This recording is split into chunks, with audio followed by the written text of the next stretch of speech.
João Marcos, primeiro, muito obrigado por aceitar o convite de participar do Papo de Arquibancada do blog Arquibancada Cearense.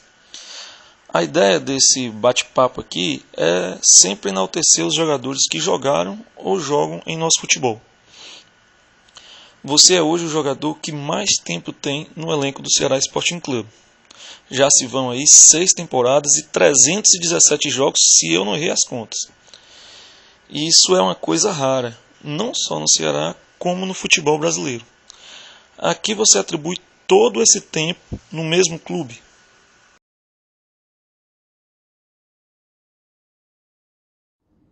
Esse tempo todo que eu estou no Ceará, eu sou muito feliz aqui.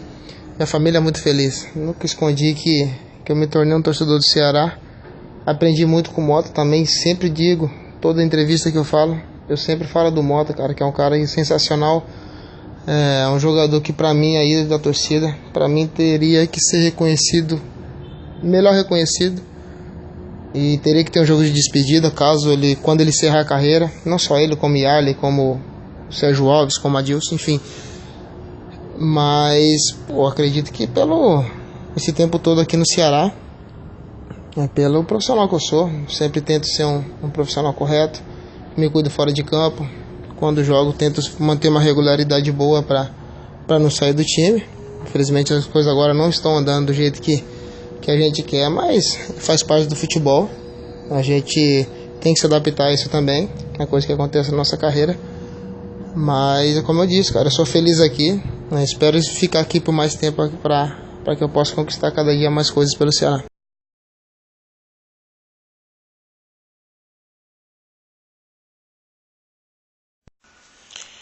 Hoje, o Evandro faz 7 anos na presidência do Ceará. Praticamente todo esse tempo você esteve no clube e como titular. O que você vê que evoluiu em Carlos de Alencar Pinto em todo esse período? A evolução do Ceará desde quando eu cheguei em 2009 é muito grande. Principalmente a imagem do Ceará, que era uma imagem totalmente distorcida. A gente sabia que viria jogar no Nordeste. Se fizesse contrato de 8 meses, iria receber 4, 5 no máximo. E os outros 3 ficariam para trás e com certeza viraria uma ação trabalhista. E hoje a situação do Ceará mudou completamente, cara. Todos os jogadores que eu converso, eu falo como é o Ceará. Fala que a diretoria é uma diretoria séria e todos têm o desejo de jogar aqui. Hoje o Ceará é bem visto no Brasil, graças a Deus, graças à competência do Evandro, que com certeza fez com que o Ceará hoje está sendo olhado de uma maneira diferente pelo Brasil todo. João, ou JM, não sei como você prefere ser chamado. Eu já havia comentado aqui, nesse mesmo espaço com o Washington, que o período de maior visibilidade do Ceará, desde que eu acompanho o clube, foi justamente os 2 anos de Série A. Acrescentarei também o ano do acesso. A diferença é que, no meu modo de ver, o grupo estava com fome, estava com sede. Tinha acabado de perder um campeonato pro Fortaleza em 2009, perdemos outro cearense em 2010, mas tinha motivação maior ainda, que muitos jogadores daquele elenco ali não tinham disputado a Série A. Muitos jogadores daquele elenco de 2009 não tinham conseguido nenhum acesso ainda para a Série A. E levar o clube do Ceará para a primeira divisão depois de 16 anos, com certeza fez com que esse grupo ficasse na história, e o comprometimento era muito grande. A gente se cobrava, a gente se doava. Uma coisa que o Heleno sempre falava, que se o Mota lá na frente ou o Wellington Amorim tomasse o drible, doía. João, não sei se você gosta de falar desse assunto, mas eu não poderia deixar de falar aqui, porque os torcedores alvinegros comentam bastante. Conte-nos um pouco do episódio com o Neymar, naquele jogo pelo Brasileirão de 2010, no Castelão. Para mim, o Neymar, ao ver que não passava pelo trio de ferro, ficou se jogando a toda hora, tentando amarelar os jogadores do Vozão. Como o juiz não caiu na dele e o Vozão venceu a partida, ele se irritou e tentou arrumar uma confusão no final. Mas o que interessa para a massa alvinegra é a sua opinião sobre o assunto. Pô, rapaz, esse assunto ainda rende, né, cara? Foi em 2010, mas, cara, foi coisa de jogo. A gente sabia da qualidade do Neymar, a gente vê onde ele tá hoje e o que ele pode fazer.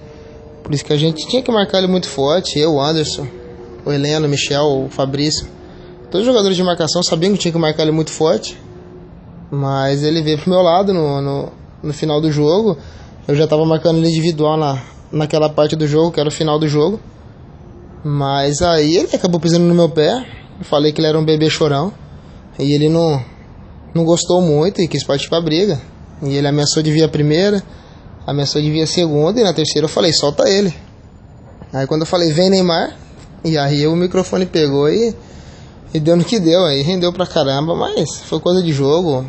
Tanto é que eu consegui uma camisa dele ainda pro meu sogro, que é santista, mas foi coisa ali que aconteceu. Mas o Neymar é um ídolo nosso e com certeza vai nos dar muita alegria ainda.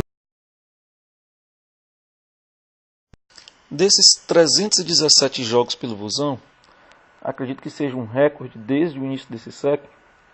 Qual o jogo mais importante? Tem alguns jogos marcantes. Eu não posso citar só um. A gente tem um acesso contra a Ponte Preta em 2009. Tem a vitória nossa diante do Internacional na Copa do Brasil do ano passado, que são jogos que ficam marcados.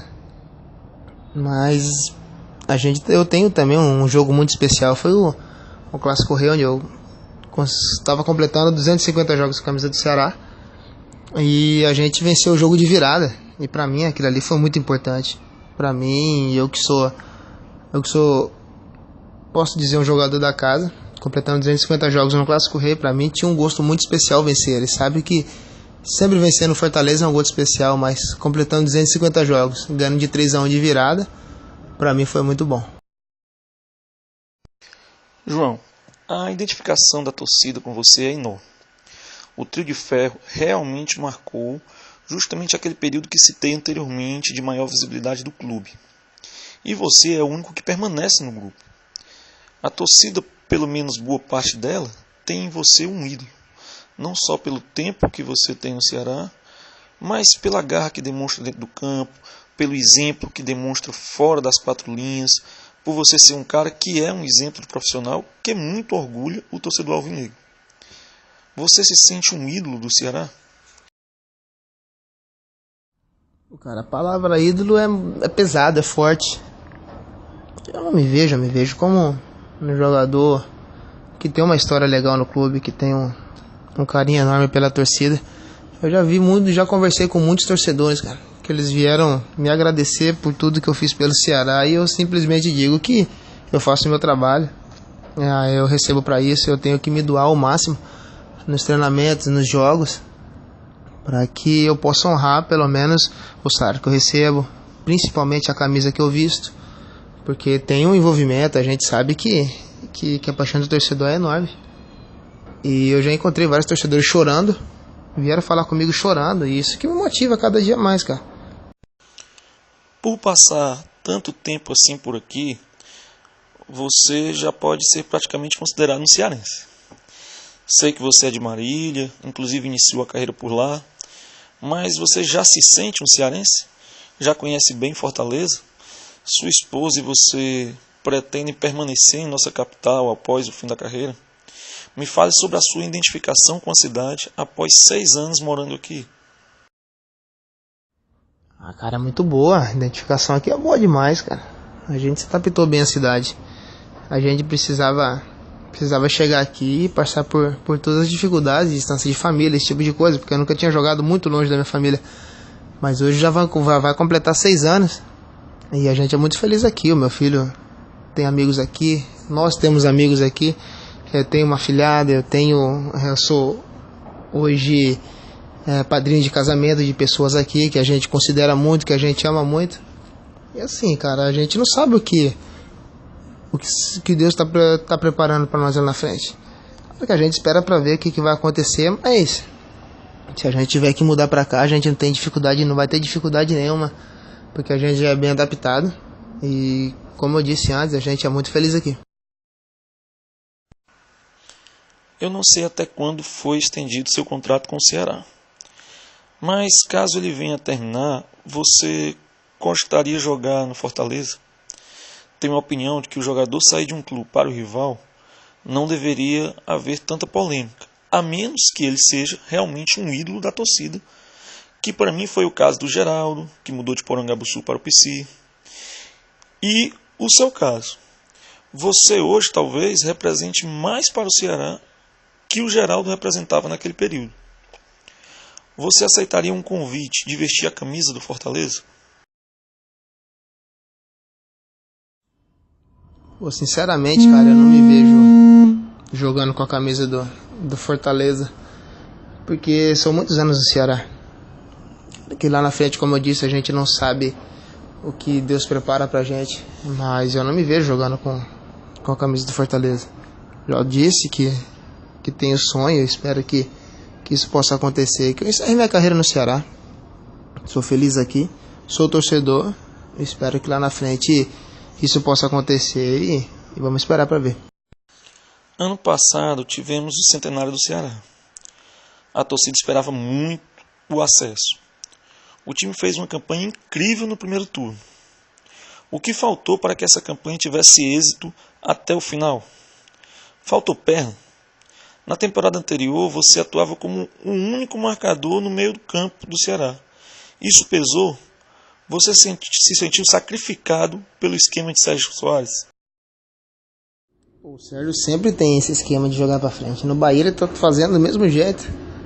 Mas a gente joguei em 2013, 2014 somente eu de volante. Lógico que sobrecarrega um pouco, cara, até porque a gente tem na frente jogadores que não são de marcação. Mas enquanto o ano passado a gente estava cumprindo a função que era de marcar todo mundo, voltando atrás da linha da bola, deixando somente os dois zagueiros jogarem, o time andou legal. Não tinha por que colocar mais um volante. Aí quando a gente viu que não estava mais conseguindo fazer esse tipo de marcação, eu acho que sobrecarrega. Até nos dias de hoje, se você não tiver jogador que cumpre função, não tem como você fazer uma marcação muito boa. E o ano passado, devido ao elenco que a gente tinha, a expectativa foi criada, foi muito grande. Mas no meu modo de ver, a gente perdeu um pouco o foco. E isso nos custou muito caro. Esse ano o Ceará busca um pentacampeonato, que só conquistou nos primeiros 5 anos de clube. Títulos que por décadas nem eram reconhecidos pela Federação Cearense de Futebol. Você participou de todos os títulos do atual Tetra. Tem noção de que pode estar conquistando a principal sequência de estaduais da história do clube? O que você pensa a respeito e o que você passa para os companheiros que não estavam nos títulos de 2011 a 2014?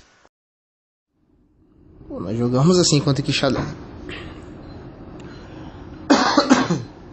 Jogou o Sandro e eu, não tivemos dificuldade nenhuma. Ele saía, eu ficava, eu saía, ele ficava, até sair mais do que ele. Criei situações de gol, mas é o esquema que o Silas está adotando. Ele coloca mais o Ricardo e o William correr no meio, mais um armador, mas a gente respeita. A gente está procurando trabalhar para que quando a oportunidade aparecer, aproveitar da melhor maneira. Mas como eu disse, é o esquema do Silas, a gente tem que respeitar e continuar trabalhando. Se tiver que jogar nós dois juntos, a gente joga. Se tiver que jogar um, ele vai escolher quem ele acha que está melhor no momento para jogar. João Marcos, com 34 anos, o que você pensa no futuro da sua carreira? Pretende encerrar sua carreira no Ceará? Ou tem pretensão de encerrar no Marília, onde começou? Você já parou para pensar nisso ou ainda acha cedo? Acredita que possa ter sequência de trabalho dentro de Porangabuçu depois que parar de jogar? Pode ser que sim, cara. Pode ser que eu encerre minha carreira no Ceará, pode ser que eu continue trabalhando no Ceará, mas a gente não sabe ainda o que vai acontecer. Eu acredito que eu tenho um pouco de linha para queimar ainda, consigo jogar pelo menos até o final de 2017 num nível bom, mas até lá a gente vai esperar para ver o que vai acontecer. E se tiver que trabalhar com futebol, com certeza eu vou trabalhar com meninada, com molecada de 11, 10 anos, porque a molecada hoje em dia você vê que sobe sem muita base, sem muita técnica, somente com força. Por isso que nessa idade, com certeza, você dá um trabalho legal de parte técnica para ele, vai fazer muita diferença lá na frente. João, o Ceará esse ano montou um elenco que muitos consideram um dos mais qualificados na gestão do Evandro. Apesar de o time ainda não ter engrenado, o que você imagina da atual temporada? E aí, entrando um pouco na parte tática, você e Sandro Manuel fazem a mesma função dentro do esquema atual. Você acha que cabe os dois como titulares? Eu, por exemplo, acredito que sim, até porque outrora tínhamos Heleno, Michel e JM. Mas a sua opinião aqui é a que vai pesar. O que eu passo é que o jogador tem que fazer história, cara. Todo clube que ele passar, ele precisa ter uma história positiva. Os jogadores que passaram aqui em 2011, quando o time caiu, tem uma história negativa. E a gente conseguindo esse pentacampeonato, porra, o clube vai ser maravilhoso. Imagina pra mim. Lógico que eu quero uma história no clube. Lógico que eu quero ser marcado no livro do Ceará, no museu do Ceará. Todo jogador tem que sonhar com isso, cara. Tem que ter essa ambição. Não tem que ter vaidade se estiver jogando, se estiver de fora. Tem que somente correr pro grupo, pensar em fazer história, que eu sempre digo. Essa frase eu ouvi no meu primeiro ano de profissional. O jogador, por onde passar, tem que conquistar alguma coisa. Se não foi só mais um que passou. Por isso que eu tenho isso dentro de mim e quero esse pentacampeonato a qualquer custo. Mais uma vez, obrigado por participar. Obrigado por esse papo de arquibancada. E espero que tenha gostado da conversa. Desejo toda a sorte a você, não só profissionalmente, mas também como pessoa. Que você permaneça como exemplo de pessoa, pois acredito que isso faz de um homem um verdadeiro ídolo. Cara, eu que agradeço o convite. Vou estar à disposição aí sempre que você quiser. Eu acho que já tinha me falado que é um papo legal e tal.